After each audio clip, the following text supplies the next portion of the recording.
everyone, this is Johannes and you are watching Board Gaming Ramblings, and today we are taking a look at Paranormal Detectives, a new deduction party game from Lucky Duck Games. This one is coming out at Essen Spiel. So is it good? Let's find out. In Paranormal Detective, one player is going to play as a ghost and the other players are going to play, you guessed it, Paranormal Detectives, as the name of the game. And those players are going to try to communicate with the ghost in different ways to get out information and deduce what happened to him, how he killed, why he was dead, where he was killed, and what weapon he was killed with. So you're going to do this in a different, strange communicating ways because this ghost doesn't like to communicate like a normal person because he's a ghost. So the way this game works is one player is going to draw one of these ghost cards or murder cards or story cards, I think they're called. Actually, that's the third try and I think I got it right. So I'm sorry, I'm not going to show you this because this is a spoiler. You're getting a bunch of these in the game and they're going to play different each time. This is going to tell me as the ghost who killed me, why, and all of that information. It's going to tell me the story of what happened, which I can use to talk to the players. And they're going to show me where on my body there are some wounds that they can see and if I'm a man or a woman. And that's going to be the information that the players get. They're also going to have some cards in their hand. Depending on the number of players, they're going to have different amount of cards. So to play the game, let's say it's my turn. I'm not the ghost. I'm going to play one of my cards. And that card tells me how I can communicate with the ghost, or basically how the ghost can communicate with me. I'm then going to ask the ghost a question. It's not going to be a yes or no answer. I'm just going to ask a question about the murder, like how were you killed? Where were you killed? Why were you killed? Or other questions that you come up with. And the ghost is going to try to communicate that way. So let's just take a quick look on some of the different ways they can communicate. We're not going to go through everything because it's just an overview and not the whole rules. So they can communicate with this Ouija board kind. They can spell out the letters, but they don't really know which letter in this group of three it's going to be. So the first letter in my word can be a Y or a Y or a U or a Y on an I, and so forth. So they can spell up to 5 letters of a word. That can be the whole word or it can just be part of the word. And then players can note it on their player boards where they're also going to guess. It was upside down, where they're also going to guess what happened. All of these 5 different ways or things that happened with the ghost. Other things they can do is communicate with these cards, the tarot cards. And when you communicate with tarot cards, you will choose 3 of them and you can play them on the board. Let's say this is a board. This is the moon. It has some waves. It has the towers. It has a moon. So let's say the moon is important. I can take another card, which is one of the 3, and cover everything else. So that shows them that the moon is important. I can put one card, let's say like this. I can put it however I like, face up, face down, to communicate what I want as an answer.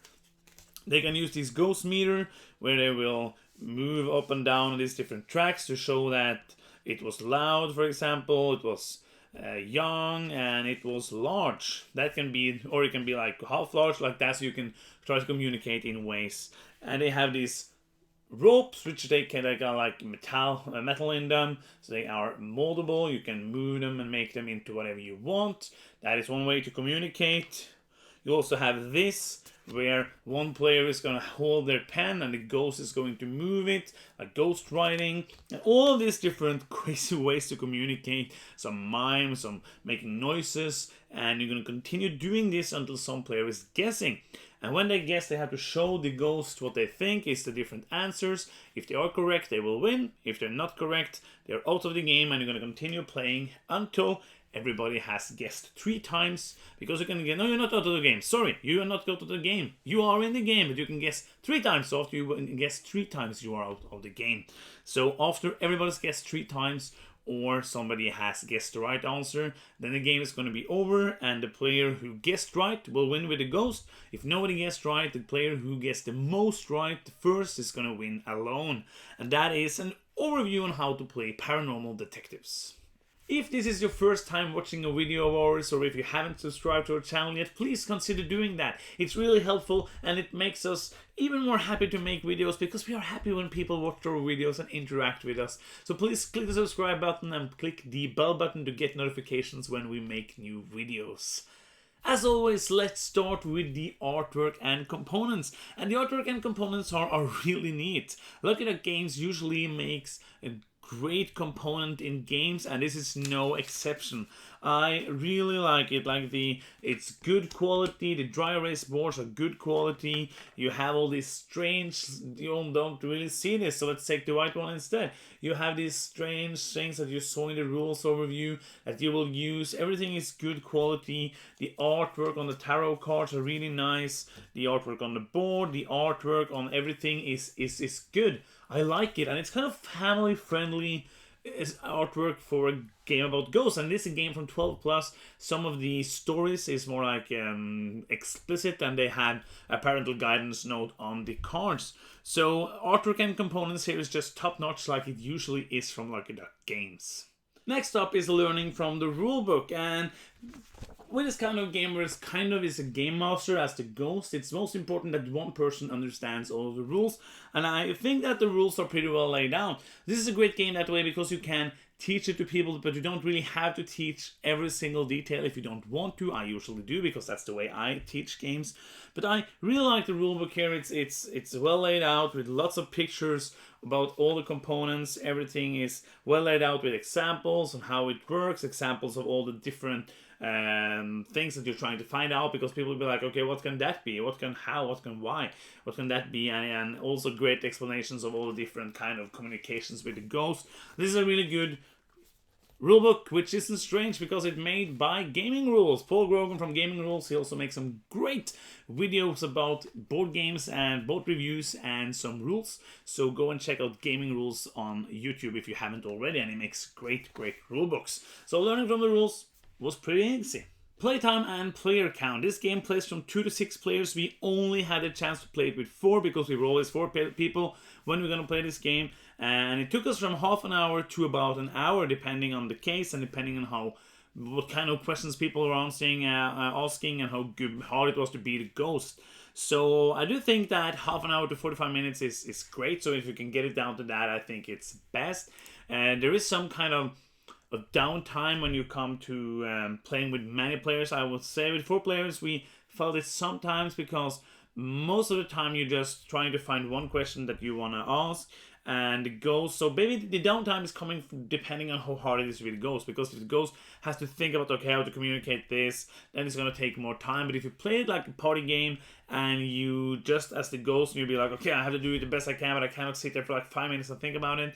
Just doing it and getting it down. It can be good as you are the ghost as a playing tip to think about what you can do with all the different options. Like what would you do if they ask something with this, depending of course of the question, but you can have some ideas and also get really good into the story. So I think that's great. And also the downtime comes from waiting for that, but you are involved in everything else because you will hear what the ghost says, you will see what the ghost is communicating even if it isn't your turn to ask, and you will use that time writing notes and guessing on the different things that you are trying to guess. And that makes it less of a problem with the downtime. I felt there was some downtime, but it really depends on who you're playing with and what you want to get out of the game. So I don't think it's going to be a problem. But for me, I don't think I would have played it with the maximum amount of players, but just speculation. So let's go to the next part because nobody likes speculations. Complexity. Yeah, it's pretty light. It's a party game, but it has a lot of weirdness in it. It's a super weird party game with many interesting things. I think the most complex part here is being the ghost. Of course, finding the questions to ask, which is the good question, is always hard in these kind of games. So you're trying to get the most of your turn, but communicating as a ghost is what is hard because there's so many different ways you can communicate. I think there's 9 different ways that you can communicate, and you have to be able to answer every question in every kind of way to communicate, and that is pretty hard. So being the ghost is complex. It's very fun, but it is more complex. So if you're playing this for the first time, make sure maybe the owner of the game who's read the rules will be the ghost the first time, and maybe not let the kids be the ghost before they played it many times would be my suggestion. But yeah, you can do whatever you want because it's going to be your game. Gameplay and fun factor. Is this game fun? Yes, it is. It's super weird. I already said it. I just love. This is like a crazy professor made a party game. It kind of feels like a mix of Mysterium and Clue and all of those kind of games, but with practical things. Like, it's not a drawing game. It's not a game where you do mime. It's not a deduction game. It's just everything of that together, and I love that. I love that you trying to communicate with this. You're trying to build things and show, like, what is this? It's rope, and you're trying to communicate in so many different ways. I love the scale where you're trying to put, like, it's high up here and low and in the middle, and people be like, okay, what are you trying to tell us with this? So it's kind of like in Mysterium, but in Mysterium, it's gonna be compared to Mysterium because it's the same theme. So Mysterium, you only have it one way to communicate with the cards. That's super cool. But what they've done here is to just take that and move it to the next level. It's more complex because of it, but it has all of these strange way to communicate, and it will make it strange, it will make people laugh, it make people scratch their head and be like, I don't get anything from this. And all of that together makes this a super fun game. It's fun to beat a ghost, but that's the hardest part. But also, I love, if you don't like deduction games, probably you won't like it as much, because a lot of the game is trying to deduce what it's saying, trying to double check, trying to be like, okay, I will understand that, okay, because I know where he works now, then I can understand maybe this happened. And you have to try to tread and get the story together to make it seems logical, and get to where you want to go with the guessing. And it's also kind of like a game of chicken, which most of these deduction games are, like, how far can I wait before I guess? And you don't get eliminated here before you have guessed 3 times, so you can guess just to get some extra information. I think they've done a great job. For people who love party games and want something that's super different, I think this is going to be a great hit for them. Like this, as always I say when I play party games aren't usually my cup of tea, and I do mostly enjoy party games that goes a bit quicker than this. But the first time we played in half an hour. The first case was super good.